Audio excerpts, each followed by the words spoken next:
Hello everyone, আবার চলে এলাম নতুন একটা মিনি ব্লগ নিয়ে।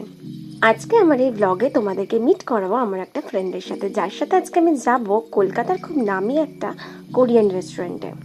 চলে তাহলে যাওয়া যাক, কিন্তু তার আগে বলে দিই এই কদিন কেন কোনো রকম আপডেট দিতে পারিনি।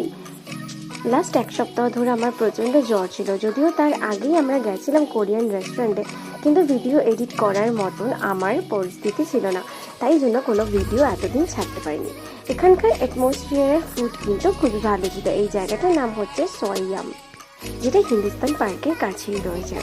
ফার্স্টে আমরা নিয়ে নিয়েছিলাম গ্রিন জোন নামে একটা স্মুদি, যেটা ছিল খুবই টেস্টি আর হেলদিও। তারপর আমরা মেন কোর্সে নিয়েছিলাম একটা র্যামেন। এটা অ্যাকচুয়ালি ড্রাই রামেন ছিল আর খুবই টেস্টি ছিল। আমাদের এখানকার ফুড অ্যাটমসফিয়ার খুবই ভালো লেগেছে। তোমরাও যদি কোরিয়ান ফুড ট্রাই করতে চাও তাহলে কিন্তু এখানে অবশ্যই আসতে পারো। দেখা হচ্ছে পরের ব্লগে। টাটা।